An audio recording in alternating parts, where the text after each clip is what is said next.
माधवपुर गांव का बाजार उस दिन असामान्य रूप से गर्म था। लोग अपने अपने काम में व्यस्त थे।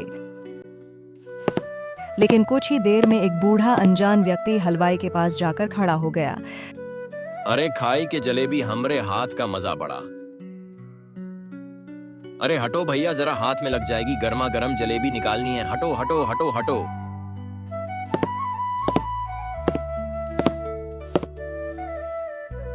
अरे भाई साहब, एक बात पूछनी थी। यहाँ राधा मौसी का घर कौन सा है? राधा मौसी से क्या काम है? कोई तकलीफ है क्या? हाँ, मेरे सर दर्द हमेशा बना रहता है। सुना है वो जड़ी बूटियों की अच्छी जानकार है। हाँ हाँ हाँ हाँ, ये तो बिल्कुल सही सुना है। देखो सामने जो झोपड़ी दिख रही है ना, हाँ वहीं रहती हैं राधा मौसी अपनी इकलौती पोती बिंदिया के साथ। वहां चले जाओ। बूढ़ा व्यक्ति हलवाई को धन्यवाद देकर उस झोपड़ी की ओर बढ़ गया।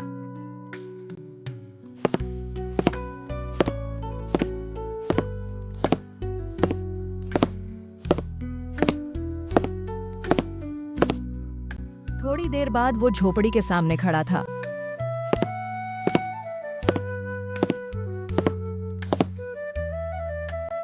कौन है? क्या काम है?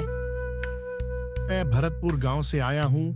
राधा मौसी, पैरों में कई दिनों से सूजन है। कई वैद्यों से इलाज कराया है पर कोई लाभ नहीं हुआ। किसी ने आपका नाम बताया, इसीलिए चला आया हूँ।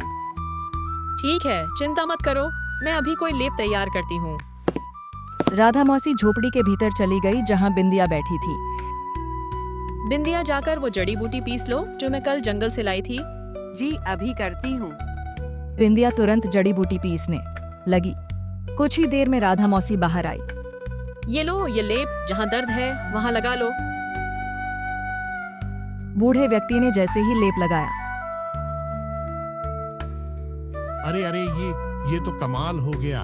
ऐसे गायब हो गया जैसे दर्द कभी था ही नहीं। अरे अरे, वाह वाह वाह वाह वाह वाह, गजब है मौसी, गजब है। वो कुछ मुद्राएं राधा मौसी को देकर सिर झुकाकर चला गया।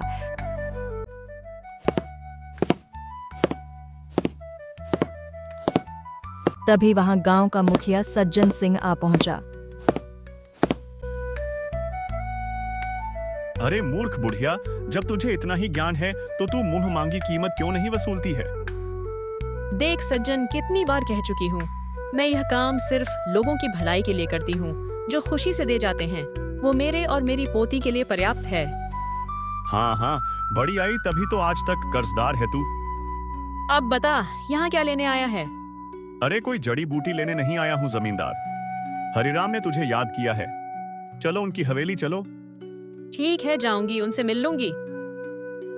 गांव के बाजार की चहल पहल के बीच एक नई हलचल शुरू हुई थी। राधा मौसी अपनी झोपड़ी में जाकर बिंदिया से बोली, बिंदिया, जा जरा बाजार से कुछ सब्जी ले आ। ठीक है। राधा मौसी ने वही मुद्राएं बिंदिया को दे दी जो अभी अभी बूढ़े व्यक्ति ने उपचार के बदले में दी थी। बिंदिया बाजार की ओर निकल पड़ी।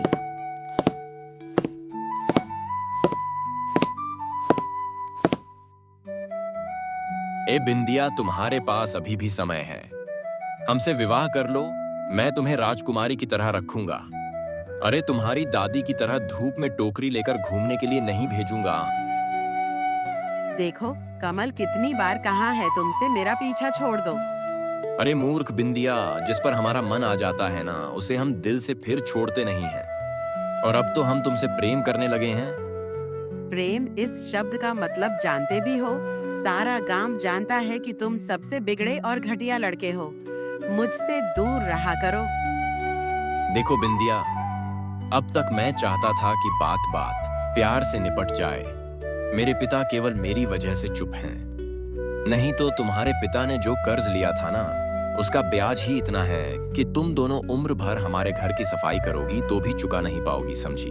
मैं तुम्हें सोचने के लिए 2 दिन का वक्त देता हूँ, समझ गई ना? कमल वहां से चला गया। बिंदिया की आंखें आंसुओं से भर आईं। बिंदिया घर लौटी और सारी बात राधा मौसी को बता दी। अब तो हद कर दी। इस कमल ने पहले तुझे अकेले में रोकता था, अब तो सबके सामने बदतमीजी करने लगा है। उसका बाप जमींदार है तो क्या मैं जाकर बात करूंगी? अगर मेरा कोई भाई होता तो कमल की इतनी हिम्मत नहीं होती। क्या कहूँ, भाई तो बहुत दूर की बात है। माता पिता भी तुझसे ज्यादा दिन का साथ नहीं निभा सके।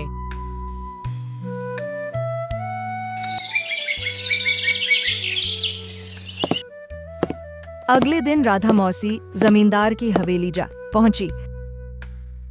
विक्रम, अपने बेटे को समझाओ, वो मेरी पोती को धमकी देता है और अब तो खुलेआम बाजार में छेड़खानी करने लगा है।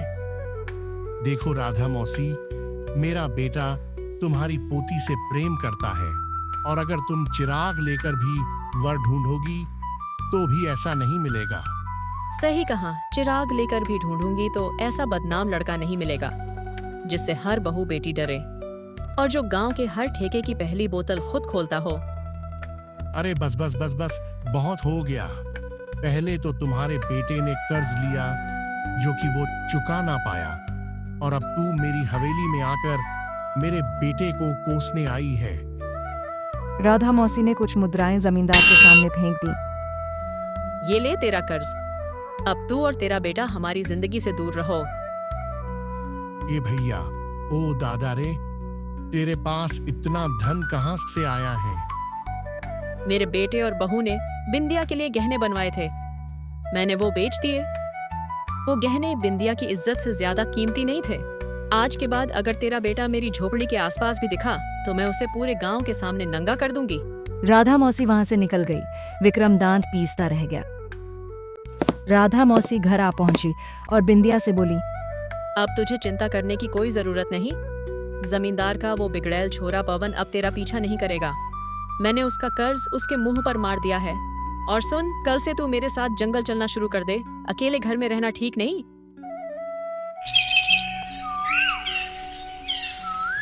अगले दिन बिंदिया राधा मौसी के साथ जंगल चल पड़ी। मौसी जंगल में जड़ी बूटियां तोड़ने लगी और बिंदिया एक साफ चट्टान पर बैठ गई। तभी एक बतख आकाश में उड़ती हुई उसके सिर के ऊपर मंडराने लगी। दादी, ये बतख जैसी तो लगती नहीं, यह तो मेरे सिर के चारों ओर घूम रही है। बिंदिया, चल घर चल। ये बतख कुछ विचित्र लग रही है, तूने इस पर ध्यान नहीं दिया। ये बतख मुझे अजीब सी लग रही हैं। इस जंगल में ऐसी कोई चीज नहीं पाई जाती। तभी वो बतख बिंदिया के बिल्कुल पास आकर बैठ गई। अगले ही पल उसने उनके सामने एक अंडा रख दिया। अंडा देने के बाद बतख आंखों में आंसू लिए वहां से चली गई। दादी, यह अंडा तो सचमुच सोने का है। यह बतख कोई मायावी लग रही थी और फिर अंडा देते ही उसकी आंखों में आंसू क्यों थे? चिंता मत कर, जड़ी बूटियों के अलावा मुझे कुछ जादुई शक्तियों का भी ज्ञान है। अभी पता लग जाएगा। राधा मौसी ने अंडे को हाथ में लिया और आंखें बंद कर लीं। कुछ देर बाद आंखें खोलीं। यह अंडा बड़ा ही रहस्यमय है। यह विनाश भी ला सकता है और किसी की किस्मत भी बदल सकता है। यह कैसी पहेली है? मेरा ज्ञान तो यही कह रहा है। यह अंडा अच्छाई और बुराई दोनों का प्रतीक है। चाहे अच्छाई हो या बुराई, मैंने उस बतख की आंखों में आंसू देखे थे। उसकी तड़प मुझे अंदर तक छू गई। मैं इसे घर ले जाऊंगी। पगली, एक अंडे को लेकर हम पर आफत आ सकती है। अगर हम इसे यहीं छोड़ देंगे तो कोई और उठा ले जाएगा। बेहतर है कि हम ही इसे ले जाएं। राधा मौसी ने बहुत मना किया लेकिन बिंदिया नहीं मानी और अंडे को लेकर घर आ गई। न जाने क्यों उसे उस अंडे से एक विचित्र लगाव हो गया। समय बीतने लगा। एक दिन बिंदिया अंडे को गोद में लेकर उसे देख रही थी। ना जाने क्यों ऐसा लगता है जैसे इसके अंदर कुछ है। तभी मुखिया सज्जन की बेटी और बिंदिया की सहेली मैना घर आ गई। अरे मैना, तू तो बहुत दिनों बाद आई है। अरे बिंदिया, ये तो सोने का अंडा लग रहा है। ये कहाँ से आया? किसी को मत बताना। दादी के साथ जंगल गई थी। एक बतख आई, हमारे सामने बैठी और यह अंडा दे गई। रोती हुई चली गई। पता नहीं क्यों पर मुझे इस अंडे से अजीब सा लगाव हो गया। तू तो बिल्कुल पागल है। क्यों? तू और तेरी दादी गांव में सबसे गरीब हो, या अंडा किसी सुनार को बेच दो, ढेर सारे पैसे मिल जाएंगे। ना बाबा ना, मैं ऐसे किसी को नहीं बेचूंगी। कुछ देर बाद मैना चली गई, लेकिन उसके मन में कुछ और ही चल रहा था। घर जाकर उसने धीरे से अपनी माँ को सब बता दिया। राधा मौसी और उसकी पोती दोनों मूर्ख हैं। उन्हें अंडे को घर लाना ही नहीं चाहिए था। तभी वहां मुखिया सज्जन आ गया, जो सब सुन रहा था। क्या सच में वो अंडा सोने का था? हाँ पिताजी, मैंने खुद देखा। सज्जन बिना कुछ बोले वहां से चला गया और सीधे जमींदार के घर पहुंचा। जमींदार साहब, मेरी बेटी ने अपनी आंखों से देखा है कि बिंदिया के पास सोने का अंडा है, और मैंने खुद सुना। वो बता रही थी कि एक रहस्यमयी बतख आकर उसके सामने बैठी और रोती हुई चली गई। अच्छा, क्या वो कोई मायावी बतख थी? वो बतख बिंदिया के सामने ही अंडा क्यों रख गई? शायद वो बिंदिया से किसी तरह जुड़ गई हो। सोचो, अगर वो बतख फिर से आई और अंडे दे गई, तो बिंदिया और उसकी दादी तो गांव की सबसे धनी बन जाएंगी ना, और तुम्हारा नाम मिट्टी में मिल जाएगा। जमींदार साहब। हाँ रे ससुरा, यह बात तो मैंने सोची भी नहीं थी, लेकिन अब तो हम राधा मौसी के झोपड़ी के पास भी नहीं जा सकते। पहले वह मेरे कर्जदार थे, तो मन किया तो घुस जाते थे। अब कैसे? अरे कैसे जमींदार हो जो एक बूढ़ी औरत से डर गए? अरे मूर्ख, वो औरत पूरे गांव और आसपास के गांवों में मुफ्त में इलाज करती है। अगर मैंने कुछ किया ना, तो लोग मेरे ही खिलाफ हो जाएंगे। सज्जन कुछ देर चुप रहा, फिर बोला, तुम चिंता मत करो जमींदार साहब, मैं उस अंडे को आज रात को ही चुरा लूंगा। रात में जब सब सो रहे थे, एक परछाई चुपचाप झोपड़ी के पास पहुंची। आज की रात, बस आज की रात वो अंडा मेरे हाथ लग जाएगा। सज्जन भीतर घुसा। उसकी आंखें सीधी उस टोकरी पर थीं जिसमें अंडा रखा था। हाँ, यही है वो सोने का अंडा। लेकिन जैसे ही उसने अंडा उठाया, पूरा कमरा सुनहरी रोशनी से भर गया। एक पल को लगा जैसे कोई जादू उसके चारों ओर घूम गया हो। हाँ, ये क्या हो रहा है? अरे ये रोशनी, ये गर्मी। हाँ, अरे रेया। सज्जन का हाथ जलने लगा, उसके होंठ कांपे और आंखें फटी की फटी रह गईं। अबे बचाओ बचाओ बचाओ, ये क्या? अरे ये अंडा तो, अरे बाप रे बाप रे बाप रे, अरे ये जल रहा है। अरे कोई मुझे बचाओ, ये जल रहा है। बचाओ बचाओ बचाओ बचाओ। आवाज सुनकर राधा मौसी की आंख खुली। वो दौड़ती हुई भीतर आई और देखा कि सज्जन जमीन पर गिरा पड़ा था। तू तो यहाँ क्या कर रहा है? हमारे घर में अंडा क्यों चुराने आया था? अबे बम्मा, माफ कर दो, माफ कर दो। राधा मौसी। सज्जन अंडा छोड़कर वहां से भाग गया।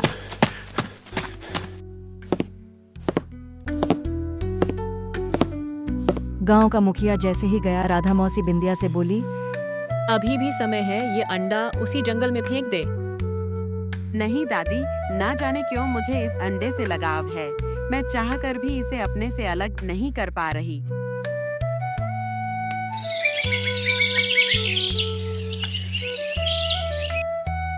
अगले दिन सज्जन अपने घर पर सो रहा था। तभी जमींदार उसके घर आ पहुंचा। अरे अब सोते ही रहोगे या उठोगे भी? उठो। सज्जन उठ गया और कांपते हुए होठों से जमींदार को सारी घटना बताने लगा। क्या बात कर रहे हो? इसका मतलब आज जो मेरे खेत और तुम्हारे खेत में आग लगी है, कहीं उसका संबंध उस जादुई अंडे से तो नहीं है? यह सुनकर सज्जन चौंक गया। क्या बात कर रहे हो जमींदार साहब? अरे सही कह रहा हूँ। आज सुबह ही मेरे और तुम्हारे खेत में अचानक आग लग गई। मुझे लगता है सज्जन, तुमने उस अंडे को छूकर गलती कर दी है। जरूर यह बिंदिया गांव की मुसीबत लेकर आई है। हाँ।